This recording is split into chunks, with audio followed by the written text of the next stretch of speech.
Hey guys, and welcome to my first ever game review. And what better game to start with than The Legend of Zelda Ocarina of Time, which has been widely considered the best video game ever. And today you're going to be finding out if I agree with that statement. So the first thing to look at is story, which I think is very important in a game and one of the more overlooked things, because if the story's not good, then what's going to compel you to want to beat the game and what's going to compel you to want to, play at all. So this game immediately sucks you into the amazing world of Hyrule, where you'll meet so many unforgettable characters, which I think is really impressive for the time, because back then, back in 1998, characters weren't overly memorable, and they weren't really well written, whereas in this game, the characters, the NPCs, really felt like real people, which was great. Something else, you're going to travel through many amazing lands, such as the Great Deku Tree, Death Mountain, a delightful torture chamber, and many, many, many more. To be honest, there is nothing wrong with the story of this game. It is absolute perfection. Probably the best story I have ever seen in any game. So for that, I'm going to have to give this game a 10 out of 10 for story. It was absolutely amazing. And I can't go over all the story in the game, because honestly, that would probably take something like a 100-part series with multiple seasons, and I just don't have time for that. So just take my word for it. It is good. It is very, very good.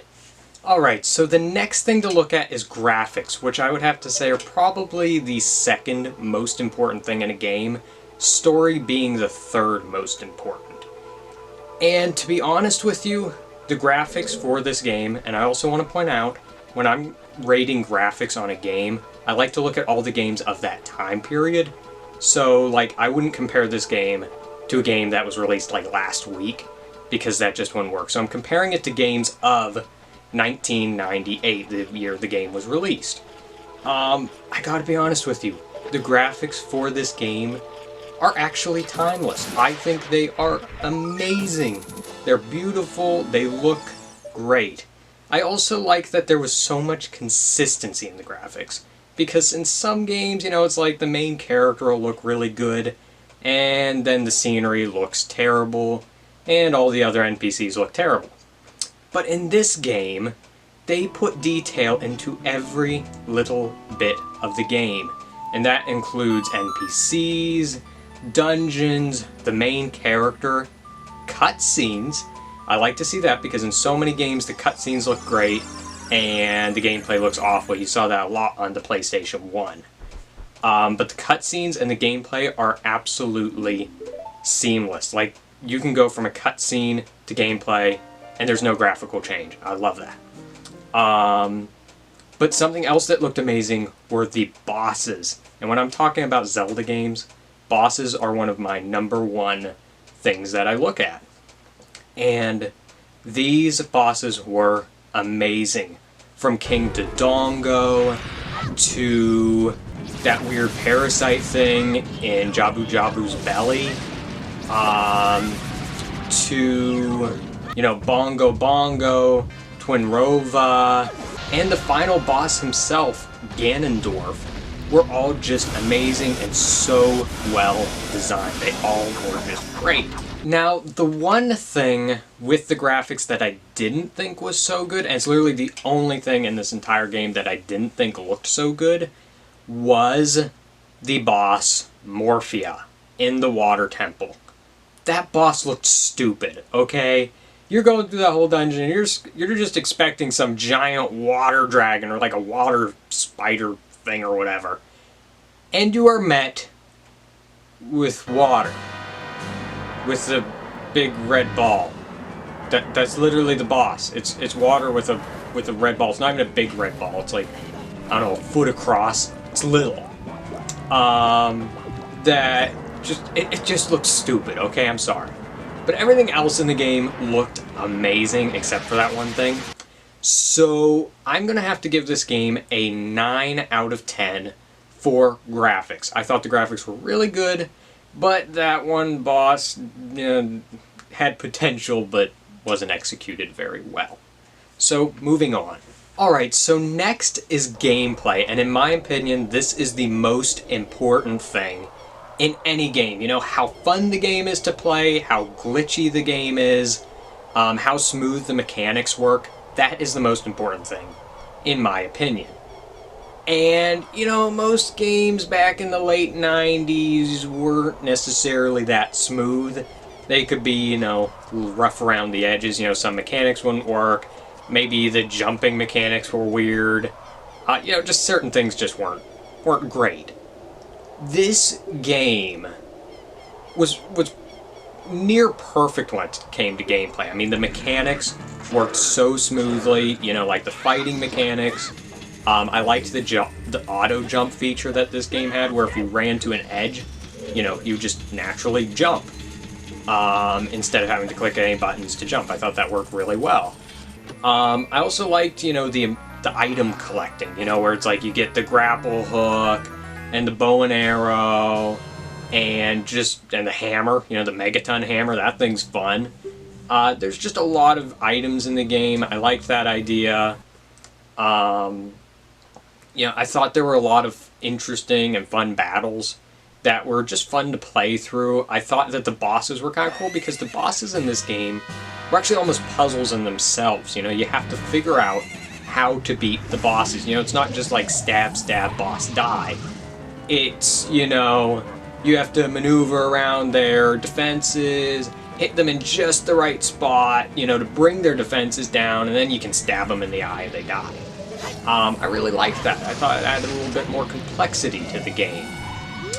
And yeah, really, as far as gameplay goes, there's only one thing I didn't like, and that is the water temple. If you ask anyone who has played The Legend of Zelda Ocarina of Time what their least favorite part of the game is, they're probably going to say the water temple, because it was bad. You have to find, like, I don't know, like 20-something keys. They're all hidden in really weird, obscure areas. You have Shadow Link, who's a mini-boss in that dungeon, which is just awful. I hate fighting him. I dread fighting him every time I play. And yeah, just the Water Temple is awful. Other than that, I thought the rest of the game was really good, but that one thing did bring it down. But it didn't bring it down a lot. So for the gameplay, I'm going to have to give this game a 9 out of 10 for gameplay. I thought it was really good, really fun, and I hated the Water Temple. So lastly, I just want to list a few extra things about the game. So first of all, I want to list the length of the game.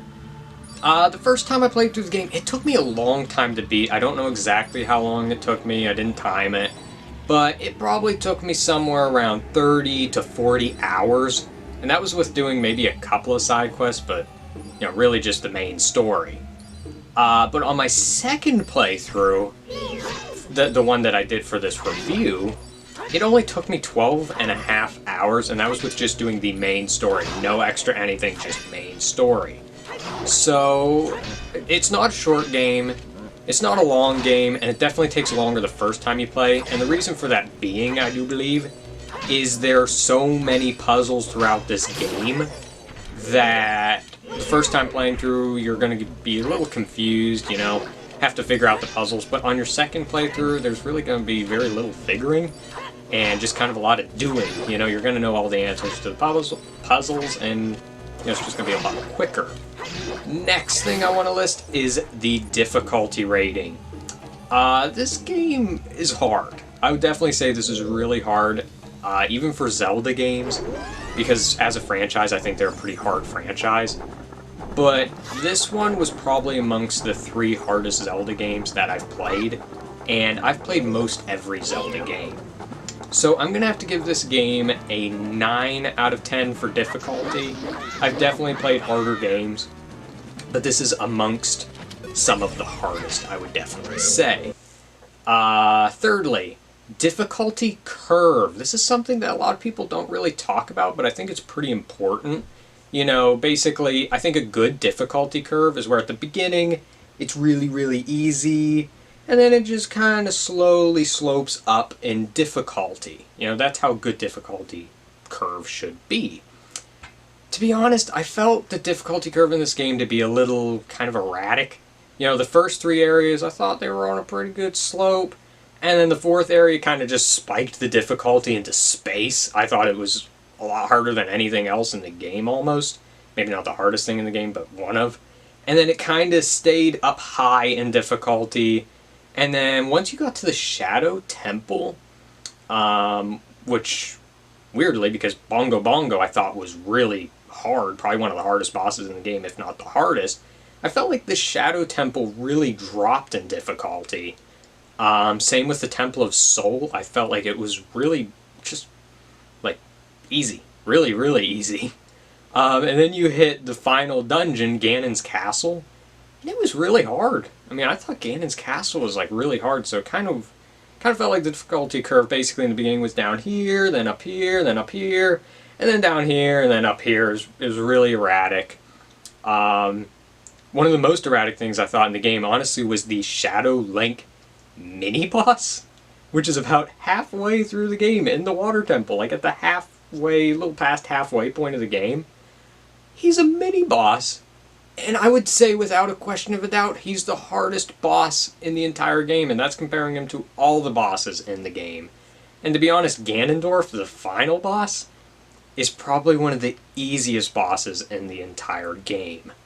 So for difficulty curve, you know, this doesn't really affect the final score of the game, but I'm going to have to give difficulty curve probably about I want to say a 6 out of 10. You know, it wasn't great. I've definitely played worse. You know, I've played games with worse difficulty curves, but this wasn't great. And the last thing I want to look at is replayability. How replayable is this game? I would have to say very. Maybe you want to play and see how fast you can beat the game.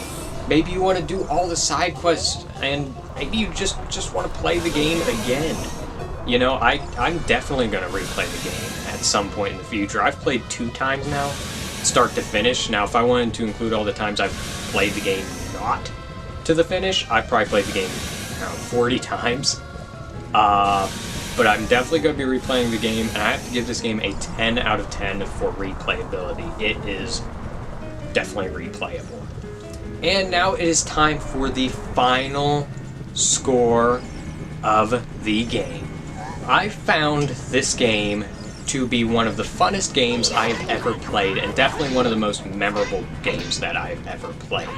And something kind of interesting, right before I say the final score, that I want to point out about the game, is there's something nostalgic about it. I don't know what it is.